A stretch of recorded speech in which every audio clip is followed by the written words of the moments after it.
Pues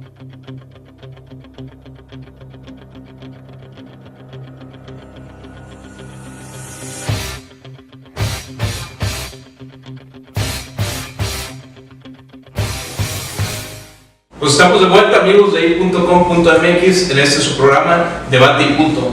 Seguimos con nuestro tema democracia participativa o la simulación de la participación ciudadana y continuamos con la distinguida presencia de Héctor Insúa, candidato a la presidencia municipal de Colima, Miguel Ángel Novela Villalobos y Pedro Castillo para seguir con este tema y lo que puede ser nuestro bloque 2. Voy a proceder a hacer esta reflexión. Después de ello hago la pregunta en la que ustedes pueden participar con lo que es una breve exposición durante un par de minutos. Inmediatamente después, para no interrumpir la dinámica de esta charla tan fresca, tan efectiva, vamos a pasar directamente a la parte de réplicas en la que pueden ustedes de manera libre interrumpir y preguntar cualquier situación que esté en su mente, ¿no? Entonces, en el bloque 2 les voy a nada más hacer esta breve introducción, que es el 14 de marzo de 2014 se publicó en el Diario Oficial de la Federación la nueva Ley Federal de Consulta Popular como un instrumento de nuestra democracia para que la sociedad sea escuchada sobre algún tema particular de interés y trascendencia, así es como lo establece la ley. Sin embargo, al igual que las candidaturas independientes, las leyes obstaculizan de manera muy importante al ciudadano, sobre todo en su afán de ejercer una verdadera participación. Y es que la ley dice que la ciudadanía podrá solicitar una consulta popular con un número equivalente al 2% del padrón electoral federal como mínimo. Entonces, cuando algunos partidos políticos, aún contando con la estructura, presupuesto, toda esta inercia que trae también la participación electoral, no pueden ni siquiera lograr ese porcentaje en las elecciones, pues al ciudadano se le deja expuesto a que estos mecanismos resulten obsoletos en su accionar. Una vez solicitada la consulta debe pasar por los filtros que son el Congreso de la Unión, el INE y la Suprema Corte de Justicia de la Nación. Y la UNAM. Pero además, los intelectuales. De entrada se advierte que hay ciertos temas de consulta en los cuales no se podrá hacer ninguna propuesta para lo que es la consulta, que son materia electoral, ingresos y gastos del Estado. Es decir, que el ciudadano es libre de participar siempre y cuando no se meta en lo que no le incumbe, ¿no? Entonces, la pregunta es, ¿perciben nuestros gobernantes algún riesgo en la consolidación de la participación ciudadana al punto de simular su funcionamiento solamente para atajar el ímpetu de la ciudadanía? Bueno, primero que nada me gustaría precisar que acudo con mucho gusto a esta entrevista en mi condición de diputado local. Los temas electorales estamos a la espera todavía de la emisión de la constancia de la mayoría que va a emitir en su momento del partido y del registro y ya todo lo que tendrá que ver con la campaña 2015. Y es muy interesante el tema, por supuesto yo creo que nos obliga y nos debe ocupar a todos. Y yo quisiera abrir con la siguiente sentencia, ¿no? No puede haber una democracia sin demócratas. Y ahí creo que tenemos que empezar a compartir y a repartir la responsabilidad, porque los demócratas que requiere una democracia, los están tanto en el gobierno como fuera del gobierno, los están en la iniciativa privada, los están en el día a día, el conjunto de ciudadanos que pertenezcan o no al gobierno y que asumen plenamente su responsabilidad de ser ciudadanos de tiempo completo. Decía ya el Maquillo, ustedes saben un hombre que tenía unos dichos geniales, ¿no? Sobre este tema, que la democracia era como el amor, era un asunto que había que hacer todos los días y que teníamos que hacerla entre todos. No podemos nosotros asumir como que no vivimos en una democracia pues porque existe una institución educativa o un representante o un gobierno que no cumple con su responsabilidad. Aquí yo partiría de eso, es una responsabilidad compartida la de construir un régimen democrático y al final yo creo que también debemos de entender que los beneficios de una democracia se reparten también para todos. Partiendo de ahí, lo que yo diría es que me parece que es correcta restringir a ciertos ámbitos la posibilidad de que los ciudadanos se organicen y tomen una decisión. Y hablando concretamente del tema de los ingresos del gobierno. Si nosotros sometemos a consulta el pago de los impuestos, pues no hay que ser muy listos para entender que la gente va a decir, bueno, pues no queremos pagar impuestos y que se bajen. Y si los impuestos, el gobierno no puede cumplir con sus funciones sustantivas, ni tampoco ejercer la responsabilidad primera que tiene, que es garantizar la seguridad de todos los que vivimos en el territorio nacional, en los estados y los municipios, ni tampoco cumplir con todo el resto de sus funciones sustantivas, ni la educación, ni la seguridad, ni la salud, ni todas las funciones que tienen que ver tanto con el gobierno en el ámbito federal, estatal y municipal, y para con cada uno de los tres poderes. Así es que yo creo que el problema no va por ahí, sino que tenemos nosotros que reconocer que existen, además de los mecanismos de las figuras de democracia directa, como las que ya se han aludido, otras formas de participación en donde se acredita el compromiso que tienen las personas para con un régimen democrático. Y hacía yo referencia de manera muy puntual a las asociaciones civiles, a la agrupación, a la vinculación entre un conjunto de individuos que van a la defensa de causas particulares y que meten presión a través de la manifestación, como tú ya lo habías señalado. Requerimos una prensa independiente, libre, crítica, objetiva, que esté denunciando los excesos, los abusos del poder, el incumplimiento de las responsabilidades de cada uno de los órdenes de gobierno y también de cada uno de los poderes. Necesitamos una ciudadanía que esté cada vez más informada, enterada sobre los asuntos públicos y también sobre cuáles son sus derechos y sus obligaciones dentro de la comunidad. Y por eso a mí me parece que quienes piensan que con la mera creación de una figura de participación ciudadana o de plebiscito o de consulta popular se van a venir a resolver los problemas que tiene nuestro país en términos de participación ciudadana y de democracia, está incurriendo en una equivocación, en un error de interpretación, porque para poder transformar de una manera de fondo la grave crisis que atraviesa nuestro país en términos institucionales de su baja calidad democrática, pues ya nos ha quedado muy claro que no basta con que tengamos elecciones, porque si bien las elecciones son más competidas y eventualmente la alternancia se abre como una posibilidad, ni siquiera nosotros hoy podemos decir hoy por hoy que las elecciones se dan en las condiciones de competencia en términos equitativos y en términos digamos, de libertad del ejercicio de los derechos políticos de los ciudadanos, como lo quisiéramos.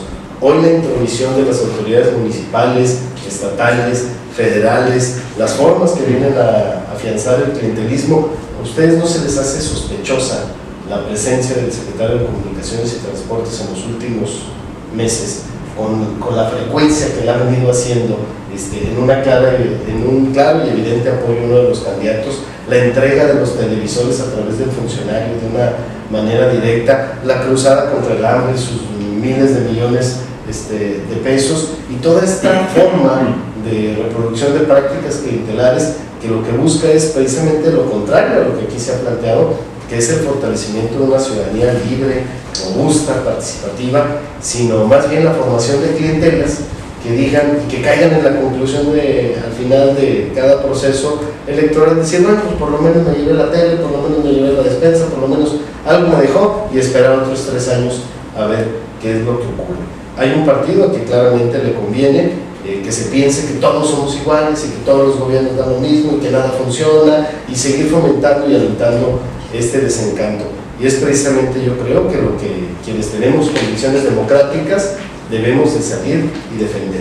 Y por eso yo insistía al inicio de mi intervención que lo que debemos hacer es invertir el tipo de relación que existe hoy entre el gobierno y la sociedad para poner el acento en la participación ciudadana y en esas formas de organización fuera del gobierno, en esa presión, en la transparencia, en la rendición de cuentas, en las prácticas, digamos, que fomenten y alienten la vinculación entre los vecinos y la transparencia en el manejo de los recursos como una forma de ir en el camino correcto, que tiene que claramente verse reforzada con aceptar la responsabilidad que todos tenemos de participar de la vida pública de nuestro país y de que la posibilidad de que algún día acaso podamos vivir mejor pasa porque cada uno de nosotros asuma la responsabilidad que nos corresponde en un pleno e irrestricto ejercicio de nuestras obligaciones y derechos políticos.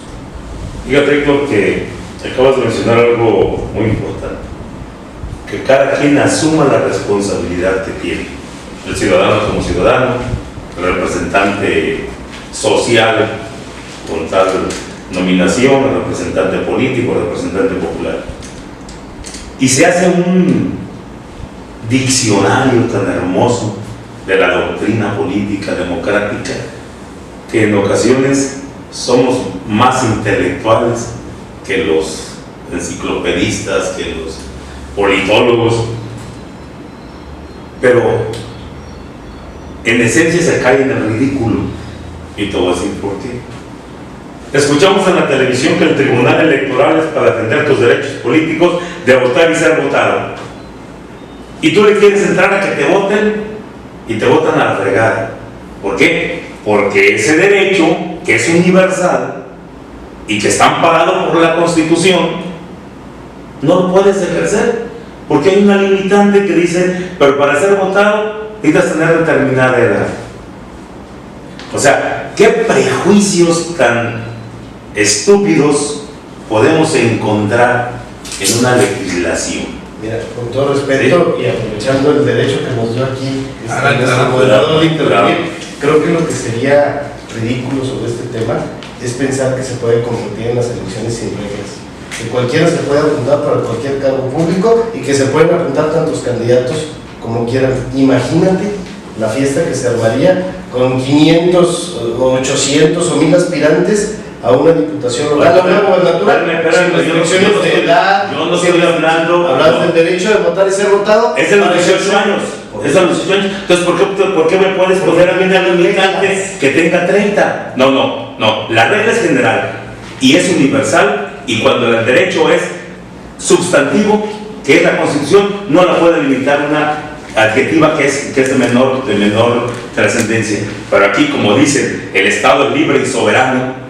¿Y por qué va a ser libre y soberano? El derecho que tú como ciudadano al adquirir los 18 años tienes el derecho político, ¿por qué te lo pueden limitar? Así puede haber 100,000 candidatos, ¿por qué tienes que restringirlos a 10? ¿O por qué no le pones una restricción? Ya hablamos de la tercera edad, que cumplimos 60 años, que ya no puedes tener la misma capacidad, o 70, hay limitante para poder acceder, pero no para poder llegar. Es decir, si tú tienes 80 años, también puedes ser candidato, tienes 90, puedes ser candidato. Entonces, yo creo que aquí hay una discrepancia política de un derecho que te asiste de votar y ser votado. Pues no puedes ser votado, fíjate que no. Ya se quitó la restricción de los partidos a proponer candidatos, ahora pueden ser candidatos independientes. Pero tú nada más analiza para ser candidatos independientes todo lo que tuvo que hacer el Bronco en Nuevo León para llegar ahorita al 22% que trae de preferencias electorales contra 17 o 10 de otros candidatos. Entonces nos vamos a dar cuenta de que sí puede haber una superación, y ya los hay. Pero entonces yo lo que digo es, si ya los hay, y si la restricción legal te dice por un lado, tú vas a defender tus derechos políticos de votar y ser votado, y por otro te dicen no, es como dicen, oye, el empleo es un derecho que tenemos. Pero después de 30 años no te puedo dar empleo, hermano. Entonces, no existe, pero lo vemos a los 30, 35 años. Entonces, bueno, a lo que voy pues es que la participación ciudadana, efectivamente, la doctrina política, ¿cómo hacemos estos breviarios políticos de decir la democracia debe ser la fortaleza del ciudadano? Vota por ti y por todos, dicen los comerciales. Nos están bombardeando de tanta publicidad ahora, que ¿qué es lo que sucede? Que en determinado momento se están adjudicando un derecho que al propio ciudadano le corresponde, ¿verdad? Entonces, a lo que voy es que efectivamente estoy de acuerdo contigo de que para que haya democracia debe haber demócratas. ¿Quién es el demócrata? Es el pueblo. ¿Cómo le vamos a decir al pueblo que vote? Pedro la otra vez nos daba una lección muy interesante, de decir, es que debe de estar en el sentir del ciudadano. Y en el sentir del ciudadano, yo aseguro que en el momento en que las reglas sean claras, en que el momento en que las reglas puedas o se puedan cumplir, el ciudadano va a estar muy feliz. Va a estar sin necesidad de hacer otras cosas. Aquí se dijo antes de las candidaturas y todavía la Comisión de Anticorrupción, el PAN presentó, hizo un alarde con Anaya de muchas cosas. Yo me pregunto, ¿van a presentar el 3 en 3? Que hay una asociación nacional que está diciendo de 3 en 3, es decir, declaración patrimonial, declaración fiscal y de interés. Todos los candidatos deben de presentar. El PRI dijo que iba a hacer hasta un examen de confianza y todo. Yo me pregunto, ¿los candidatos lo van a cumplir? O bueno, o caemos otra vez a la elucubración mental para decir el pueblo de México está plenamente satisfecho de todo lo que estamos haciendo y ahora hay una comisión anticorrupción o ya entró al Senado o ya entró. Sí, pero el candidato que debe ganarse la confianza. Yo siento que para que haya ese cumplimiento de lo que se está diciendo, a ver, Héctor Isúa, aquí están mis primeras 3 declaraciones. Poner la muestra, yo creo que sería, o será mejor dicho, una forma de decir, yo sí cumplo. Aquí está mi declaración patrimonial, aquí está mi declaración de interés, aquí está mi declaración fiscal, aquí está lo que tengo y me enfrento y estoy expuesto. ¿Por qué? Porque esa es la claridad. Ojalá y todos los candidatos lo hagan aquí. En el portal .co ya estamos adscritos, inscritos, somos parte ya de esa gran organización de 3 en 3. Esperamos que vamos a ver, porque la participación ciudadana es la confianza que debes de dar para poder llegar a tener la respuesta, ¿no? Yo creo que definitivamente, aún y cuando realmente no te exigen el cumplimiento de estas disposiciones a las que se refiere la iniciativa impulsada por Transparencia Internacional y retomada por el capítulo México, me parece que nosotros tenemos que asumirla. También hay un movimiento que se está organizando en torno de las propias cámaras empresariales, en donde van más allá, ¿no? O sea, firmar tu compromiso, no tener vínculos con personas que estén cercanas a organizaciones delictivas o a grupos criminales, ¿no? Romper con esa posibilidad de que personas que tienen relaciones de tipo familiar o de amistad, pues luego también vayan por el voto de los ciudadanos, como nos ha ocurrido también ya en algunas otras experiencias, y yo creo que son cosas que se tienen que hacer. Y yo coincido contigo en que existe un malestar y existe hoy un desencanto generalizado sobre la baja calidad de nuestra clase política y que se deben de intentar nuevas cosas, de que se deben de practicar cada vez más una ampliación de los derechos políticos y de la participación de la gente, pero vuelvo sobre el tema, es un asunto que nos corresponde a todos. No volteemos a señalar así con el dedo a los diputados y a las autoridades y al gobierno, porque finalmente construir la democracia es una responsabilidad que es parte de un ejercicio que tiene 2 caras de una misma moneda. De una parte están las autoridades que tienen, por supuesto, yo creo que estamos obligados, quienes pertenecemos a la clase política, a dar el primer paso y asumir nuestro compromiso con la transparencia, con la rendición de cuentas, con la aplicación del Estado de Derecho, con el desempeño honrado de nuestros cargos públicos, con la austeridad del ejercicio de los mismos y con una serie de valores que deben de contribuir a recuperar la dignidad de los cargos que estamos en la clase política, pero también hay temas que le toca a los ciudadanos, hay temas que le toca a los empresarios, hay temas que le toca a la prensa, y en la medida en la que cada quien haga su responsabilidad, me parece que podemos construir condiciones para la democracia. O sea, volvemos al mismo punto. Es que ahorita estamos, yo creo que ya estamos, me siento que estoy en la Cámara de Diputados, pura demagogia. ¿Cuáles son las acciones que se tienen que emprender? ¿Cuáles son los mecanismos que hay que implementar? ¿Dónde está esa acción que se debe de tomar para que efectivamente tanto el ciudadano haga su parte, tanto el gobierno haga su parte, tanto cada sector social haga su parte, organización, como se le quiera llamar? ¿Cuál es ese mecanismo que debe de existir, que se genere esa relación? A mí me queda más bien la impresión como de que se quiere presentar aquí una receta mágica, una fórmula mágica, o resolver un problema que es complejo con una simplonada, ¿no? Con algún asunto así que sea muy fácil de decir. Yo creo que se ha dicho, Al gobierno le toca asumir su responsabilidad y cumplirla, primero respetando la ley. A ver, hablando de cosas concretas, los gobernantes estamos obligados a respetar la ley, estamos obligados a ejercer nuestra responsabilidad con austeridad, con transparencia, a no robarse el dinero público como hoy ocurre en grandes cantidades que genera. Pero eso otra vez volvemos a decir, al cumplimiento de la ley. Pero estamos hablando de cómo cambiar la forma en la que hoy se ejerce la responsabilidad. Desde mi punto de vista, es la clase política la que tiene que empezar a tener un trato distinto hacia los ciudadanos, no verlos ni como menores de edad, ni como subordinados, y romper con muchas de estas viejas prácticas en donde pareciera pues que más que para servir los representantes populares o las autoridades están para ser servidos por los ciudadanos, ¿no? Hasta ahí me parece que hay líneas y compromisos muy claros que tiene que asumir quien pertenece a la clase política o quien vaya en busca del voto de los demás, ¿no? Compromisos muy claros en ese sentido, y a mí me parece que del otro lado también hay cosas que se tienen que cambiar. Tenemos que tener ciudadanos que estén más informados, más y mejor informados de lo que de repente se está. Es una realidad. Cuando tú vas a una elección, y a mí me pasó en el año 2012, y preguntas a las personas si saben cuáles son las funciones que hace su diputado, pues te encuentras con que la gran mayoría de las personas no sabe qué es lo que hace un diputado, no sabe qué es lo que hace un presidente municipal, y a veces no sabe qué hacer. No sabe qué es lo que hace su gobernador, y luego por eso pues es entendible que no sepan a quién acudir pues cuando la calidad de los servicios públicos no son pues, los que quisiéramos, ¿no?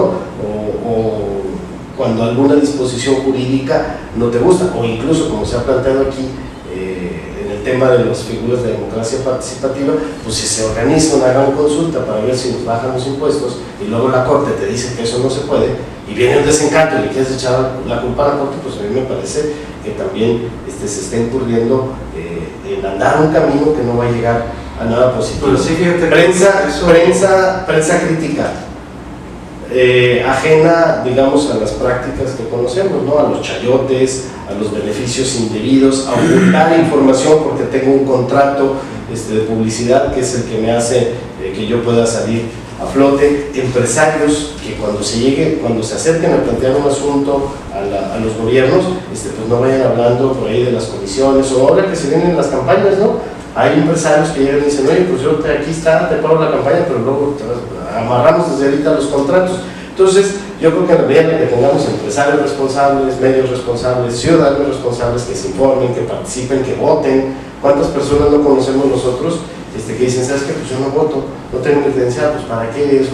Oye, que va a haber una junta en la colonia para ver el tema del jardín, o no, pues yo ¿para qué voy? ¿No? Es común que nosotros nos desprendamos de esa responsabilidad.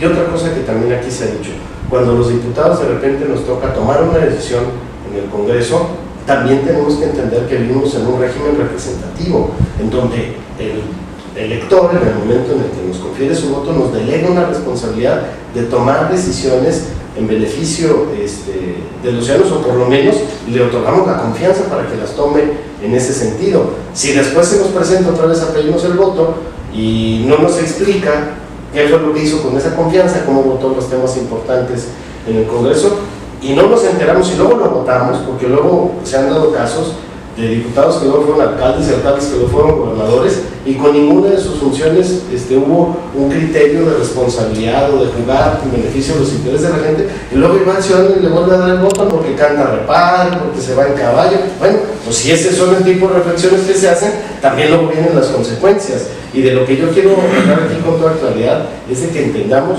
que la responsabilidad es compartida, y que sí, la clase política le tiene que entrar a asumir la parte que le toca y a modificar la forma en la que tradicionalmente se ha comportado, pero también hay otro lado de la moneda, en donde son quienes no pertenecen al gobierno quienes también tienen que empezar a modificar conductas si quieren que esto cambie, porque si no, pues me parece que van a hacer ejercicios, ¿no?, de un sector de la clase política o de un sector de los ciudadanos que se van a acabar topando con pared. Sí, pero es que se tienen que generar las condiciones, o sea, no podemos decir que es primero el huevo o la gallina, o sea, tiene que ser una cuestión compartida pero que tiene que generar la iniciativa por los dos lados. No porque la ciudadanía no lo esté exigiendo, el gobierno no deba de hacer lo propio, o viceversa. Entonces, yo creo que uno de los principales problemas, como yo lo estaba diciendo, es que los funcionarios, los gobernantes, desconocen, o no, bueno, a lo mejor sí conocen, pero más que nada, no les interesa generar los mecanismos, las condiciones para poder ejercer un gobierno en contacto total con la ciudadanía en la toma de decisiones. No existen esos mecanismos y no han querido promover. Pero mira, no se vale, mi querido. Te voy a dar un ejemplo, digo, porque es que hacer generalizaciones tampoco no sé si conoces la iniciativa que presenté de democracia, de presupuesto participativo, o la iniciativa para reformar la figura de los comités de participación ciudadana para que tengan un peso jurídico distinto en el momento en que se orientan los presupuestos. Y esas son dos maneras de acreditar que se tiene un compromiso con involucrar a la gente en la toma de decisiones. Bueno, la cuestión es, por decir, ahorita estás dando dos ejemplos. Ese es a lo que voy, ese es el punto. O sea, ¿cuáles son los mecanismos que se deben de implementar? Y por decir, ahorita nosotros vemos que el gobierno del Estado o los gobiernos municipales, ninguno ha echado a andar a lo mejor esa iniciativa que tú se han planteado. Y no solo eso, no generan otros mecanismos en los que se pueda generar esa participación. Pero además, puedo interrumpirte y entrar a la fiesta del debate, porque me quedé con algo que estaba diciendo Héctor respecto a quién representas realmente en ese puesto en el que estás siendo un funcionario, ¿no? Hablabas de que las formas en las que se debe respetar la ley y se debe también de generar un mecanismo que permita. Aquí es donde la misma propuesta de este tema causaba cierta inquietud. El hecho de que en la ley, más allá de promover la participación, parece que existían condicionamientos para que el ciudadano realmente vaya a participar, digo, no como lo señalaba Miguel Ángel, de que 100,000 candidatos de una manera tan amplia, ¿no? Sí tiene que haber de alguna manera una estructuración, un orden legal para que esto pueda entrar dentro de los presupuestos que se tienen para elecciones, para que pueda ser viable realmente un formato. Pero sí hay una forma en la que el ciudadano al menos percibe que los mismos legisladores parece que se coluden, parece que están ahí para vigilar que la ciudadanía, sí, para vigilar que a la ciudadanía no se le ocurra, algo que inclusive candidatos independientes que hemos tenido en este programa nos lo decían, es realmente imposible lograr el requisito que se pide de apoyo ciudadano cuando fulanito o menganito sale a la calle y busca el respaldo de la ciudadanía. Pero yo vuelvo a lo mismo, o sea, no podemos centrarnos en que la participación sea un proceso electoral.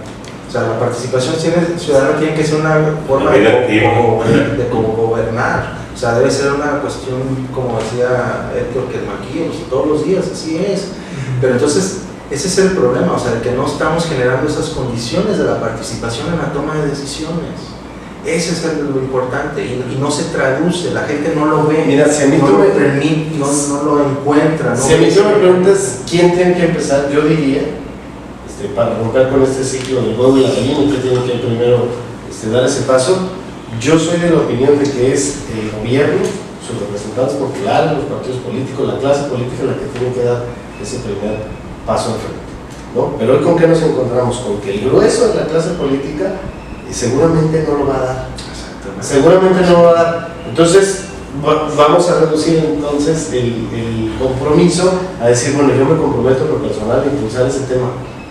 Yo, personalmente. ¿Y cómo acredito yo que tengo ese compromiso? Bueno, pues ahí están las iniciativas de transparencia, de rendición de cuentas, de sancionar con cárcel a servidores públicos que se roben el dinero, de presupuestos participativos, de elevar a una figura de mayor peso jurídico en los comités de participación ciudadana. Eso, o sea, eso es una cosa tangible. Tú que querías hablar de hechos y de datos concretos, ahí están 5 iniciativas presentadas sobre el tema, y luego, a lo que a mí me gustaría ver, es un grupo de periodistas, de empresarios, de ciudadanos, que vayan al Congreso y que digan, oigan, y esas iniciativas que se presentaron, algunas desde 2012, en 2013, en 2014, y que van en el sentido correcto, ¿por qué las tiene congeladas la mayoría en el Congreso? Y lo deseable sería que todas las personas que están en favor de cambiar este tipo de relación entre el gobierno y la sociedad, estuvieran metiendo presión ahí en el Congreso y metiéndole presión con votos a los partidos que tienen congeladas estas iniciativas y que tienen la mayoría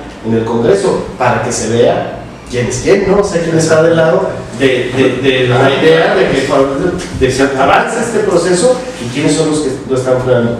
Y es un debate que se tendría que estar dando en todos los medios de comunicación y no nada más aquí, que yo espero que .com aquí le siga dando vuelo al tema, pero no solamente eso, sino que ustedes en lo personal y con el ámbito de influencia que tienen en la formación de opinión pública, pues hagan eco y nos apoyen y respalden este tipo de iniciativas. Que acabas de dar el punto claro del debate. Porque luego le ponen más atención al video del palenque, ¿no? Y eso, pero ahí te va, no, ahí te va. No, eso sí les interesa. Le acabas de dar el punto claro. Dices tú, yo presento una iniciativa, esta iniciativa queda congelada. Entonces lo que dice Pedro, que estamos discutiendo, ¿de qué sirve el mecanismo legal si no se va a aplicar? Y estás diciendo que vayan los periodistas, que vaya la sociedad a exigir, a presionar para que se cumpla. Fíjate, ¿cómo será un instrumento pero que no se aplica? Y entonces lo que queremos nosotros, lo que creo que es el tema, que esa simulación... Sí se aplica, no es simulación. ¿Qué pasó con la ley Chaleco? La promulgó, la aprobó en la mayoría del Congreso y no se atrevió el gobernador a promulgarla. ¿Cuándo? Porque cuando salieron los ciudadanos y no hubo un solo diputado que se opusiera. ¿Cómo no? La oposición lo votó en contra, el PAN lo votó en contra. Esa la sacó el PRI con la alianza. Pues entonces, pero fíjate, para que veas que no hay simulación y que sí se puede. Aprobada en el Congreso, se ordena su promulgación del Ejecutivo. Cuando ve el desorden que se arma, que la gente se manifiesta lo que estoy pidiendo, que dice la mayoría, no va para atrás, el gobernador no, la votó, la regresó y sacaron el asunto del tema.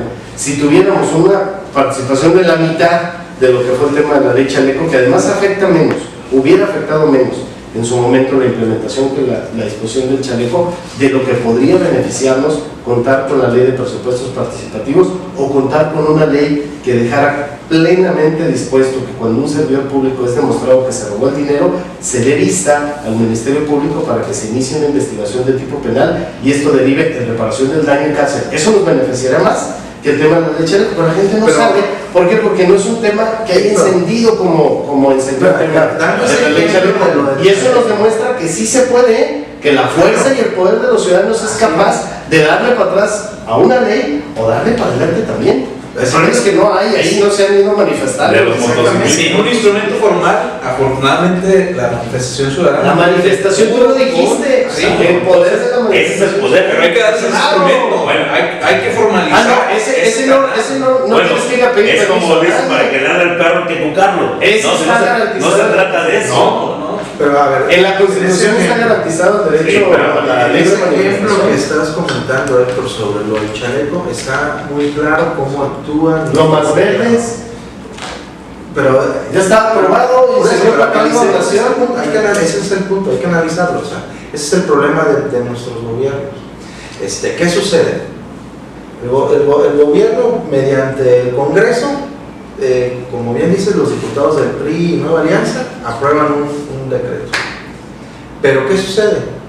O sea, lo aprueban sin importarles un comino la opinión de la gente. Y de los diputados de oposición, concretamente los del PAN, que tomaron la tribuna para decir que O eso los de no es oposición. Pero vamos al punto. O sea, aquí los agraviados eran los ciudadanos, ¿sí? Entonces no le toman en cuenta. Toman la decisión, aprueban y generan ese decir generalizar. Los diputados esos no tomaron en cuenta. Hubo un grupo de diputados que sí tomaron en cuenta la opinión de los ciudadanos. La mayoría. Ahora sí ya no estamos diciendo. La mayoría del Congreso, que son los oficialistas, toman esa decisión, ¿verdad? La gente se molesta, está en contra, se manifiesta y se viene abajo eso. Mi pregunta es, ¿qué hubiera pasado o qué pasaría si tan solo la mayoría es oficialista o como la minoría, PAN o cualquiera diputado, antes de aprobar un tipo o a tomar una decisión de ese tipo, ¿por qué no consultar? Esa pregunta se la tendrías que hacer a la ley, yo no te puedo contestar. A ver, tema, pero imagínate tú, ¿qué hubiera pasado? Permíteme, es que no lo personifiquemos, escucha el planteamiento. O sea, ¿Qué pasaría si esa mayoría o cualquiera, en el caso de los chalecos o cualquier otro caso que tú quieras, antes de tomar una decisión de ese tipo se consultara a la ciudadanía? Pero ese es el problema. Un mecanismo normal. Ese es el punto, que se toman decisiones, ya sean los oficialistas o los que tú quieras poner el nombre, toman las decisiones bajo a su juicio y ideas, sus loqueras que se le viene un día, y la gente afectada a la ciudadanía. Que hay momentos, como bien decimos, que reaccionan. Hay ciudadanos que reaccionan, se manifiestan y la ley del chaleco se vino abajo. Pero yo te puedo dar también un ejemplo de la manifestación, la reacción que hubo de la ciudadanía con la implementación del placazo. Pero ahí no hubo reculo del gobernador ni del Congreso, se mantuvo. Pero vamos, ese es el punto. Se toman decisiones sin consultar. Y ese yo creo que es el tema medular que debemos de buscar. De qué manera se puede tomar una decisión de gobierno empalmado con la necesidad a mí me parece, de la ciudadanía. Pedro, que es lo que tenemos que estar buscando. Es más importante exigir y votar por representantes populares que estén del lado del interés de los ciudadanos que están incurriendo en este proceso de consulta que tú te refieres, ¿eh? Nosotros tenemos en el Congreso, no sé, irán ahorita cerca de unas 300 dictámenes o decretos que han derivado en reformas a la ley, lo que va a la legislatura. Si tú, para cada una de las decisiones o las discusiones que está tomando el Congreso, vas y preguntas, vuelves ineficiente totalmente el procedimiento y dejas de cumplir con esa función de representación que te fue delegada, porque se supone que hiciste una campaña, hiciste una serie de compromisos, representas un partido que tiene un prestigio, tu trayectoria política tiene que tener algo que ver también en el proceso de toma de decisiones. Es más grave de lo que dices. ¿Sabes cuál es el tema? Que tenemos de repente campañas en donde los candidatos se dedican, pues ya lo decíamos, no a dar abrazos, ¿no? Y dando abrazos se puede ganar una alcaldía, se puede ganar una gubernatura en el estado. Y ahí es en donde yo digo que tenemos una responsabilidad compartida. Luego nos quejamos de los resultados de esos gobernantes, pero no asumimos nuestra responsabilidad cuando no fuimos críticos de saber quién era el que se estaba presentando a pedirnos el voto. Si tú tuviste la responsabilidad de ser un presidente municipal y no hiciste nada bueno por el municipio, lo endeudaste, bueno, pues no sería lógico que cuando te presentes a una elección de gobernador te dijeran los ciudadanos, oye, no, espérate, pero vas punteando las encuestas y ahora le ganas. Entonces es ahí en donde yo me refiero al fondo de este asunto. Sí. Tenemos una responsabilidad compartida. Claro que tenemos una clase política que está muy lejos de la altura de lo que debería de ser, pero también tenemos ciudadanos que han generado y que han impulsado carreras políticas de muchos funcionarios públicos, pues que no debieron haber merecido la confianza de las personas, de la sociedad. Es por eso yo digo que es un tema. Pues es precisamente lo que señala el modelo de democracia participativa: gobiernos incluyentes, pero además una ciudadanía activa y participativa, ¿no? Entonces caemos en lo mismo, es una responsabilidad compartida. Esperamos como sociedad a que la sociedad lo haga porque sea activa o participativa, o esperamos a que el gobierno decida gobernar con... O sea, te digo, o sea, personalmente es un tema que asumir cada quien. Yo como político me comprometo, digamos, a impulsar esta visión. Ya están 5 iniciativas orientadas en ese sentido, presentadas. Yo lo que diría es, yo espero que ustedes, desde su medio de comunicación, también asuman y refuercen ese compromiso y en su vida cotidiana también lo acrediten los hechos, y que cada vez seamos más. La mejor forma de poder asegurarnos un buen futuro para todos es sacrificando esa comodidad y el individualismo en aras de nuestra comunidad. Es que está la teoría, y digo, no es porque nos queramos poner aquí teóricos, pero pues si nosotros también salimos sin un marco de referencia conceptual, luego también andamos dando palos de ciego o vamos a ningún lugar. Está el caso del comunitarismo de Etzioni, en donde nos dice, si tú quieres estar bien, tienes que entender que algo debes de sacrificar en beneficio de tu comunidad, y eso al final se te traduce y se te devuelve como un caudal de beneficios que acortan ese camino entre el bien personal y el bien común. Hay otros ejemplos, por decir, lo hemos mencionado anteriormente, el otros programas sobre los mecanismos que se usan en Argentina para que los legisladores en la toma de decisiones de alguna iniciativa vayan a votar a favor o en contra. Hay un mecanismo formulado por la misma sociedad civil donde le hacen llegar a su representante de su distrito, su representante popular, cuál es su opinión y su decisión por la que su representante debe ir a favor o en la negativa de X o Y tema que se esté trabajando en el Congreso. Y los representantes pues tomar la decisión si hacen lo que les dicen sus representados o no. Pero existen mecanismos y no es una vacilada. Y también como hay mecanismos para que los diputados en ese país tomen decisiones, también existen mecanismos para que los gobernantes, ya sean los presidentes municipales, gobernados o presidentes de la República, también para que puedan tomar una decisión, exista por lo menos una consulta a la base de esa toma de decisiones. Habíamos platicado, Juan, que él estuvo en Canadá, que por decir como en su forma organizativa, inclusive si van a pavimentar una calle en una colonia, pues, tiene que haber primero un consenso para que se pueda generar, si están a favor o en la negativa, que se ponga por lo menos una calle. O sea, existen los mecanismos. El problema es que no hemos podido encontrar aquí en nuestro país esos mecanismos y que le demos esa validez y eso. Por ejemplo, la reforma energética tenía un rechazo del 60% de la población del país de que se formulara la reforma energética. Por aras o mangas, si somos demócratas, pues hay que apoyar a la mayoría. Si somos demócratas, la mayoría. Y se votó. No, estoy dando un ejemplo de lo que sucedió. Y los diputados se fueron a votar en contra de lo que la mayoría de los mexicanos daban en su opinión sobre la reforma energética. Digo, o sea, es un ejemplo de cómo pues no se está actuando, nuestros representantes no actúan en conforme a lo que la ciudadanía quiere. Esté bien o esté mal la ciudadanía, esté mal la decisión que tomen, si están a favor o en contra de eso, pues bueno, ¿en qué momento pues esa parte de lo ser demócrata funciona? ¿En qué momento soy demócrata y en qué momentos digo que no soy demócrata porque está mal mi pueblo o porque está idiotizado por las televisiones que regala la SCT? Bueno, es que ese es el punto, tenemos que buscar ese equilibrio. Y creo que, claro, como decía Héctor, es un tema muy complejo, pero sí tenemos que ir sentando las bases, como ya las ha sentado ahí en el Congreso, sentando algunas situaciones que puedan permitir darle ese paso que tanto requerimos como sociedad.